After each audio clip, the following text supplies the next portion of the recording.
Good morning. So today's class is about renal vascular disease and obstructive uropathy. So renal vascular diseases, it includes four components. Okay, one is a hypertensive vascular disease. Next is a thrombotic microangiopathy. Next is renal cortical necrosis and renal infarcts.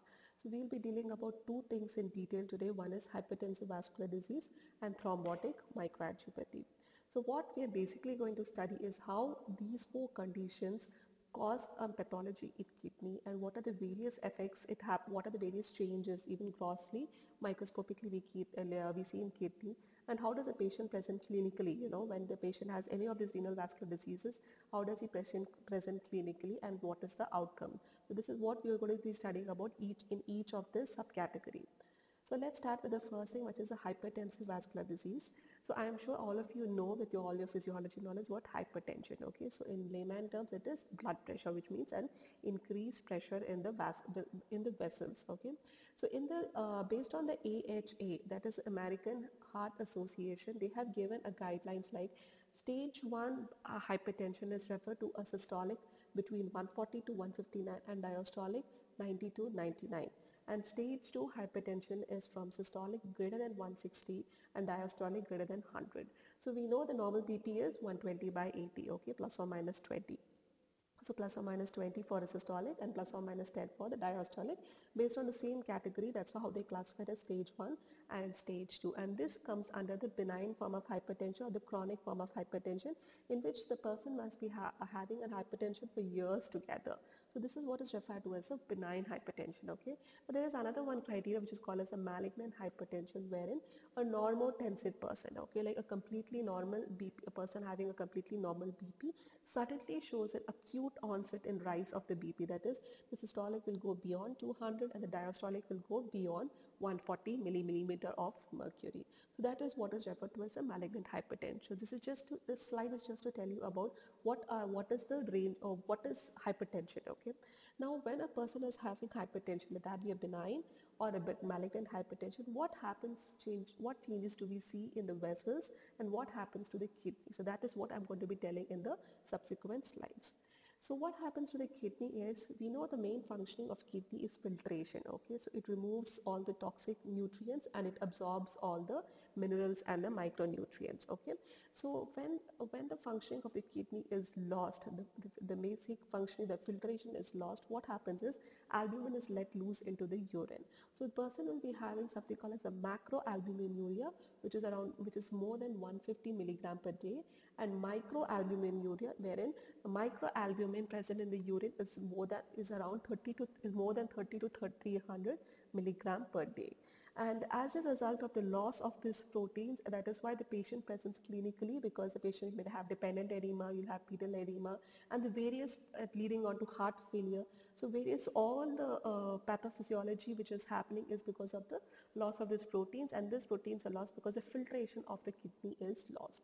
And on long term, and what happens to the kidney in the later long term hypertensive cases is, we see two conditions called as a benign nephrosclerosis, and the patients with having malignant hypertension will show certain features called as in the kidney, which is referred to as the malignant nephrosclerosis. So benign nephrosclerosis. So one thing in pathology is always split the word. So benign, you know what it means. Nephro means something to do with kidneys. Sclerosis. So sclerosis means there is fibrosis. So basically what is happening is, in the vessels there is sclerosis, which in turn causes sclerosis of the glomerulus and tubules. So even if you don't really know what is happening in the pathology, if you split the word, you can try to think what could be happening in the kidney. So because of the sclerosis, grossly what happens is the kidney is symmetrical atrophic. Both the kidneys shrink in size. They weigh around 110 to 130 grams. They have a surface diffuse fine granularity. So like a puckered appearance will be there, and it typically have many V-shape, like small V-shaped scars will be noted. And microscopically what we see is the small arteries and arterioles will show hyaline arteriosclerosis. So the important term here is the hyaline arteriosclerosis. And the large blood vessels, that is interlobar and arcuate arteries, will show a reduplication of the internal elastic lamina along with thickening of the media, and this is referred to as the fibroelastic hyperplasia. So you know the blood vessel has three layers. The innermost is the intima, next is the media, and the outermost is the adventitia. So in the intima, we will see there is reduplication of the internal elastic lamina, and the media goes in for fibrous thickening, and the whole process is called as fibroelastic hyperplasia. So okay, what you can see is the blood vessels they lose their lumen, the blood flow of it, because the whole thing gets really thickened.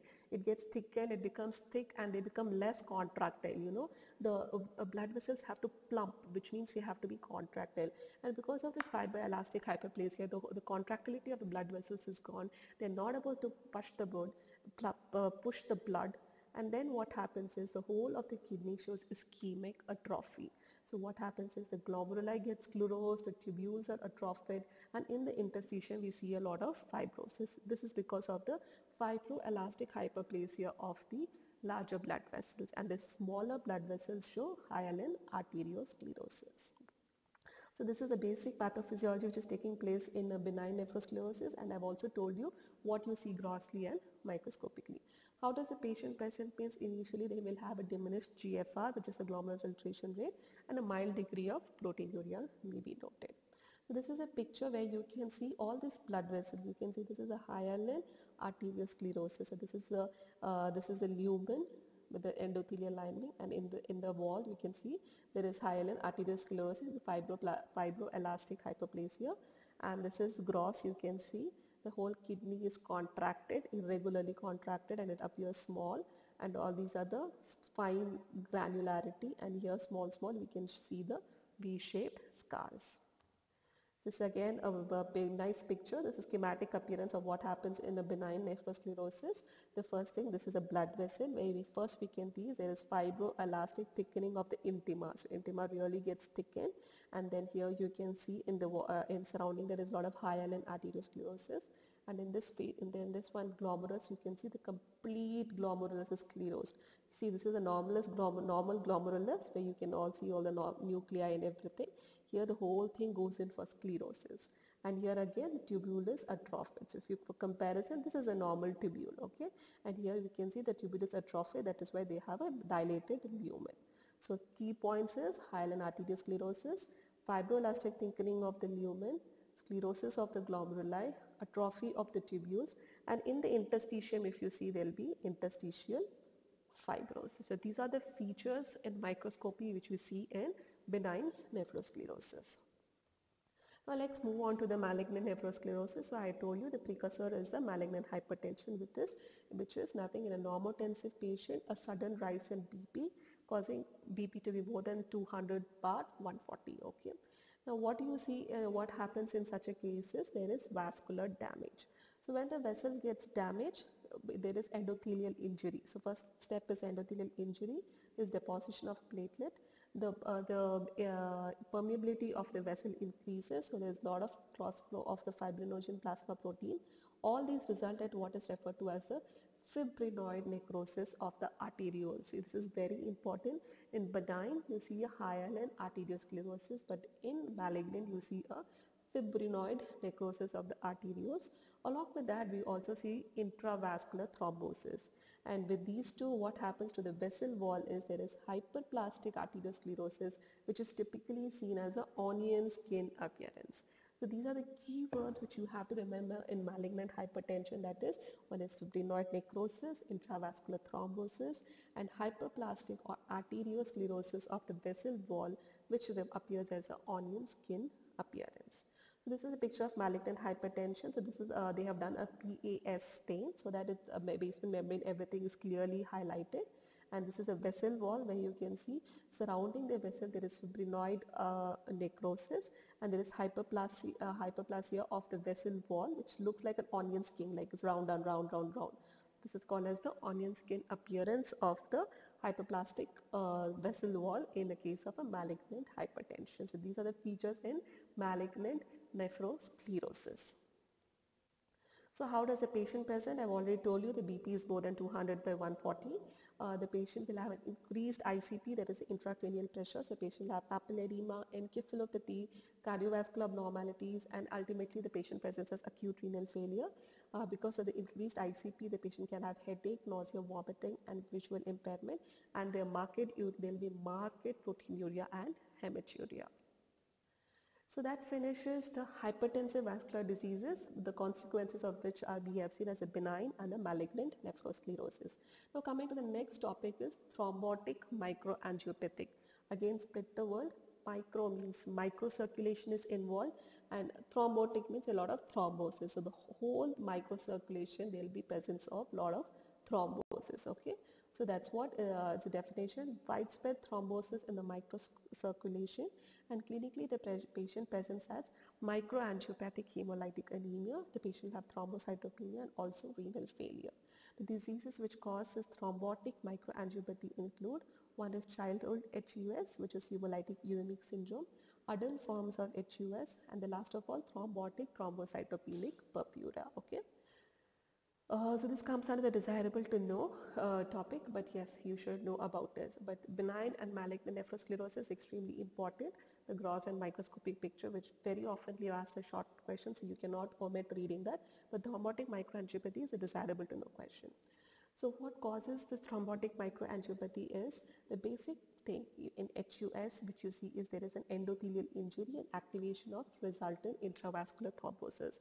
So the keywords again are endothelial injury and activation of intravascular thrombosis. In TTP, the intravascular thrombosis is because of the increased amount of the VVF multimers. There's an inherited defect of the non-cleavage of von Willebrand factor multimers, which causes intravascular thrombosis. And in childhood HUS, they have infections, especially which caused by E. coli, which causes Shiga toxin, and this causes increased addition of leukocytes, and it causes endothelial damage and leads to the thrombosis. So again, the key feature is everywhere there is intravascular thrombosis, and because of this intravascular thrombosis, there is ischemia of the kidney. So there is again sclerosis of the this complete atrophy of the glomerulus and tubules. So this picture where we can see there's a healthy capillary. This is the endothelium, and inside the thing you can see this is the plasma and the normal cellular and the elements of the blood, which is the RBC, and these are all the platelets. They are going in a normal, your laminar flow will be noted. And here what happens is first there's damage of endothelial cells, which could be because of the damaged RBCs. And when the endothelium gets damaged, the platelets gets deposited, RBC goes there and results in the formation of a blood clot. And the whole vessel gets blocked by the platelets and the damaged RBC. So this is what is seen in a thrombotic microangiopathies. Now, what are the morphological features? Is very similar to those seen in the malignant nephrosclerosis. What did we see in malignant nephrosclerosis? How will the kidney look like? So the kidney will have a fibrinoid necrosis of the arterioles. In the renal microvasculature, there will be thrombi, and there will be edema of the intima of arterioles, and the whole glomeruli goes in for consolidation, necrosis, and congestion. So these are the various features which we see in thrombotic microangiopathies. So this is a picture where they're just showing the just special stain showing the fibrinoid necrosis. So here we can see the vessel wall, and here you can see surrounding the fibrinoid necrosis. So that finishes vascular diseases of kidney. So I have told you about the hypertensive vascular diseases, and then I went on to the thrombotic microangiopathies. The renal infarcts you would have already studied in your infarct lessons. I'm not going to repeat on that. So the next topic we move on to is the obstructive uropathy. Okay. So now this is the basic picture which I'm sure you must all have already seen and you are familiar with. So if you take the renal system, you have these are the kidneys, this is the ureter which goes into the bladder, which enters through the urethra, and here you have the cortex, the medulla, the pelvises, the pelvic-calyceal system entering into the ureter, and so this is the basic picture. So when we say urinary outflow obstruction could be at any level starting from here, that is from the urethra, that is from the meatal, from here right up to the kidney. So anywhere there could be obstruction, and this classification of obstructions into three types: intraluminal, intramural and extramural. So intraluminal means within the lumen. So if you take this picture, which means it is present within the lumen. So now what can be present within the lumen? It could either be a stone, like a renal stone, which could be in the ureter, in the pelvic calyceal system, or the bladder. It could be a stone, it could be a blood clot, or it could be a tumor, like a pelvic or ureteric tumor, or whatever be the thing within the lumen. Intramural, so that is for the intraluminal calculi, tumors, sloughed renal papillae, blood clots, or a foreign body. So all this can cause intraluminal obstruction. Next, coming to the intramural, that is within the muscle of the system, okay, that is in the muscular wall, starting from the kidney to ureter to bladder, anything which is present within the muscle wall. So what can cause it is a pelvic-ureteric junction obstruction. So between the renal pelvis and the ureter, that junction, if muscle goes in for stenosis, like there is some valve or something, not a valve or a stricture, or the muscle loses its contractility. So a pelvic-ureteric junction obstruction. Next is the vesico-ureteric obstruction, which is between the ureter and the bladder. So let me just go to the picture and show you. This is the PUJ obstruction, pelvic-ureteric, and this is the vesico-ureteric junction obstruction. So these two levels, something to do with the musculature, okay? It is not contracting, so it's causing an obstruction.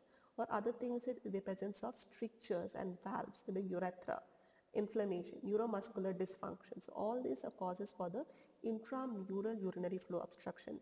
And last of all, it is the extramural, which is outside the muscle, outside the system. Like for example, from outside the pressure on the ureter or the kidney or the bladder, which causes the obstruction.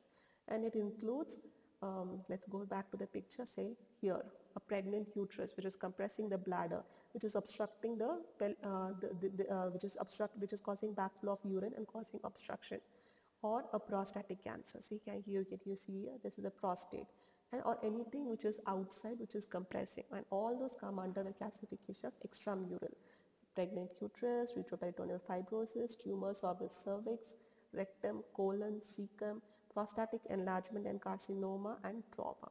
So these are the three causes of urinary outflow obstructions: intraluminal, intramural, and extramural.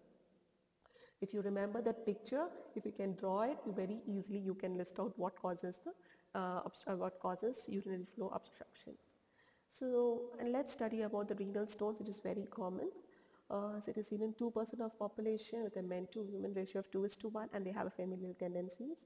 So what causes this renal stone is supersaturation of the urine. So basically what happens is all the minerals, they get supersaturated and then they join together to form insoluble complexes and they form the calculi. So they are basically classified by three reasons could cause the formation of renal stones. One is hypercalciuria without calcemia, which is there is no increased calcium in the body, but still there is excessive gut absorption, and the gut absorption, or there is a renal defect of calcium reabsorption. So because of this, excessive calcium gets absorbed into the kidney and results in so it gets supersaturated and they form micelles and results in the formation of the renal calculi. But here we do not have hypercalcemia. Then there are conditions where the patient actually has hypercalcemia, like conditions like hyperparathyroidism, vitamin D intoxication, sarcoidosis, and conditions of hyperuricosuriasia, like conditions like gout, where urates provide anhydrous for the calcium deposition and results in the formation of stones. So these are the three conditions where we can see which aids in formation of renal stones. So there are 5 types of stones. The most common of them is the calcium oxalate or the calcium phosphate stones. So these are the various conditions under which it can be seen. Then you have the struvite, which contains magnesium, ammonia, calcium, and phosphate. It forms 10% of the stones. Third of what is uric acid stones, which are seen in 6 to 7%. They're associated with hyperuricemia, hyperuricosuriasia, and the rarer types are the cystine. And some stones, cystine stones, which contribute to 1 to 2%, and then others are 1 to 2%. So this is a morphology of each stone, where we see the calcium oxalate or the calcium phosphate, which is the most common. It's generally round, it is firm, and it has a granular appearance, and it has a brownish color. Okay, so these are most common stones, and generally they are single stones. Okay, And this is a staghorn stone or the struvite stone or the triple phosphate stone, which is generally seen following infection with urease splitting in the organisms like Proteus, Klebsiella. So they generally seen in the pelvis. Okay, so that is why they take up the shape of the, just like the pelvic calyceal system, they take up the shape similar to them, and because they represent the staghorn, a horn of a, like, the staghorn, so that's why they refer to the staghorn stones. And the next is the uric acid stones, which are like small firm stones, and they're brown in color, and they generally seen multiple. Okay, the last of all is cystine stones, which again form multiple stones, smaller in size. Of all, the little larger stones are the calcium oxalate stones, which are generally seen as a singly. They are seen singly. So this is a morphology of the various renal stones. Now, what does the patient present means? The patient will have pain. Okay, and this typically the pain is referred to as from the loin to groin. That is, from the flank pain, it goes to the groin, and they have a paroxysm of severe pain. Okay, paroxysmal attacks will be there, and the patient will be having gross hematuria. So whenever the patient presents with these two symptoms, always rule out renal calculi, because that's the most very common pathology which is noted. So that finishes renal calculi, where we studied about how the patient presents, what are the different types of stones, how the stones form, and also we have already brushed through what causes of urinary outflow obstructions. So now we are going to read something about hydronephrosis. So hydro means building up of fluid, and nephrosis, there is dilatation of the kidney. So why does the fluid get built up in the kidneys? Because whenever there is obstruction, so we've already discussed the causes of obstruction based on three things: intraluminal, intramural. So whenever, at whatever stage or whatever site causing urinary flow obstruction, what happens is black flow of the urine, and the urine gets retained in the kidney, and the kidney is like, just swells up like a balloon. Like you keep putting water into it, it just gets swollen and it gets dilated with the fluid. So dilatation of the renal pelvis and calyces due to partial or intermittent obstruction of the flow of urine causes hydronephrosis. Now there are two types: unilateral hydronephrosis. We have already seen all the causes, the similar causes, but it's just present on the one side. If the causes are present on both the sides, that is called as the bilateral hydronephrosis. The most common is the congenital atresia of the urethral meatus, congenital posturethral valve, bladder tumors, or involving both the ureteric orifices, anything below, that is from the bladder below, because both the tubes will be involved and both the kidneys can be involved. And these are the causes for unilateral obstruction. So what happens to the kidney is, you will see, if there is subtotal or intermittent or complete obstruction, we can see there is, the kidney is massively enlarged and there is dilated pelvic calyceal system. Okay, so much so that the corticomedullary junction is lost and the whole pelvic calyceal system is dilated. So you might think these look like cysts, but how do you differentiate from the polycystic kidney diseases is that here the cyst will be communicating. So communicating means there is communication between them. In polycystic kidney, they'll be like round, but here there'll be communication between the channels and the whole pelvic calyceal system is extremely dilated. Microscopically, what you'll see is there's initially tubular dilation followed by atrophy and fibrous replacement of the tubular epithelium with relative sparing of glomeruli.